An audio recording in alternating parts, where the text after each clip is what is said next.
Саламатсыңарбы, урматтуу окуучулар. Бүгүнкү сабагыбыздын темасы Манас эпосу Кыргызстан тарыхынын көнөргүс булагы. Сабактын планы. Манас эпосу Кыргызстан тарыхынын көнөргүс булагы. Манас эпосунун жаралышы жана анын өнүгүү доору. Эпоста кыргыз элинин турмушунун чагылдырылышы. Манас эпосунун варианттары. Манас эпосу Кыргызстан тарыхынын көнөргүс булагы. Манас эпосу кыргыз элинин кылымдарды каарыткан тарыхынын алтын казынасы, көлөмү жагынан зор, теңдешсиз чыгарма.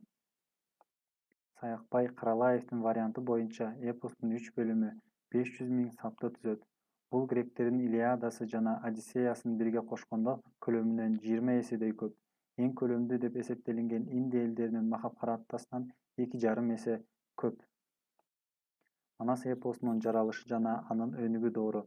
Манас эпосунун жаралышы боюнча окумуштуулар экиге бөлүнөт. Биринчиси Малов, Жирмунский, Юнус Алиев, Рахматуллин жана башка окумуштуулардын пикири боюнча Манас эпосунда Енисей кыргыздары 9-10 кылымдарда саясий окуялар чагылдырылган. Ал эми экинчиси Ауэзов, Бернштам. Манас эпосунун жаралышы жана анын доору 7 кылымдан башталган деп эсептешет. Манас эпосунун жайсаң варианты боюнча Айкөл Манас бабабыз 7 кылымдын 8 кылымдын 1 жарымында жашаган. Эпостогу чоң казат окуялары кытайлардын чүйгө басып келген окуяларына байланыштуудай сезилет. Азырынча илимде Манас эпосунун жаралышынан Енисейде кыргыздардын улуу кыргыз дөөлөтүнө байланыштырган тыянак үстөмдүк кылат. Манастын прототиби катары тарыхта белгилүү улуу каган Барсбек, улуу кол башчы Алпсолду айта алабыз. Беш балык шаары Манас эпосунда көп айтылат. Беш балык шаары Чыгыш Түркстандагы ири шаарлардын бири. Енисейден качкан Пантегин баштаган уйгурлар ушул шаарга келип, катуу каршылык көрсөткөн. Катуу согуштардан кийин кыргыздар Беш балыктан 3 Турфанга чейинки жерлерди уйгурларды кууп чыгып, ал жерлерге өздөрү олтурукташып калган.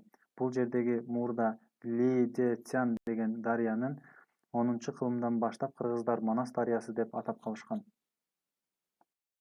Алмамбет эпостагы негизги каармандардын бири. Эпосто Алмамбет кытайча аты Сушуя, теги боюнча Кытай канзадасы, атасы Соорундук Кытайдын башкы каармандары Эсенкан, Алоке, Каракан менен бир тууган. Сушуя өзүнүн туугандарына таарынып, алгач казактын ханы Көкчөгө, кийин Манаска келип кошулат. Сушуяга кыргыздар Алмамбет деп ат коюшат. Алмамбеттин окуялары ошол доордо кыргыздар менен кытайлардын байланышы болгондугун далилдейт. Эпосто кыргыз элинин турмушунун чагылдырылышы. Эпосто кыргыз элинин турмушу кеңири чагылдырылган. Аял затына өтө аяр мамиле жасалган. Эпоста аялдын милдети үй окуатын жүгүргүзүү, эне болуп бала тарбиялоо, баатырга үй ээсине кызмат кылып, жардамчысы болуу деп түшүндүрүлүшү да, аялдар зарыл учурда чачты төбөсүнө түйүп, жоо кийимин кийип, душманга каршы чыккандыгы да айтылат.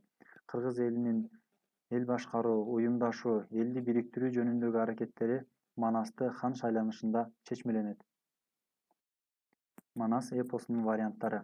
Азыркы кезде Манас эпосунун 70тен ашуун варианты бар. Эң алгачкы манасчы катары Үмөт уулу Жайсаң эскерилет. Манасты кыргыз аялдары да айтышат.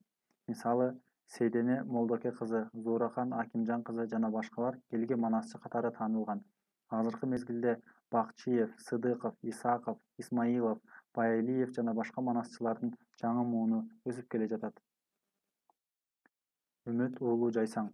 Эң алгачкы манасчы катары Үмөт уулу Жайсаң болуп эскерилет.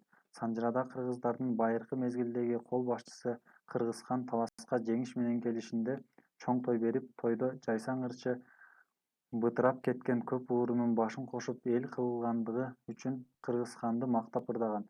Үмөт уулу Жайсаң Манастын чоролорунун бири Рамандын уулу деп эскерилет. Манас эпосун толугу менен чоң манасчылар Сагынбай Орозбак уулу жана Саякбай Карала уулу айтышкан.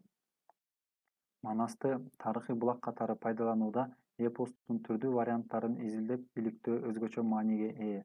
Мындан тышкары, Кытайдагы Кызыл Суулук, Оогандык жана башка жерлердеги эпостун варианттарын чогултуп пайдалануу кыргыз тарыхы үчүн бай материал болуп эсептелинет.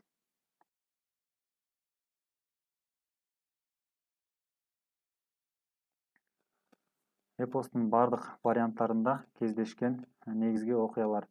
Күчтүү душман тарабынан кыргыздардын чабылышы, баатырдын төрөлүшү жана балалык чагы, ата журтту баскынчылардан бошотуу, Алтайдагы кыргыздардын Ала тоого кайра келиши, Шоорук Алооке окуялары, Манастын Каникейге үйлөнүшү, Көз камандар окуясы, Алмамбеттин тарыхы, Көкөтөйдүн ашы, Чоң Казак, Манастын өлүмү жана ага күмбөз салдыруу.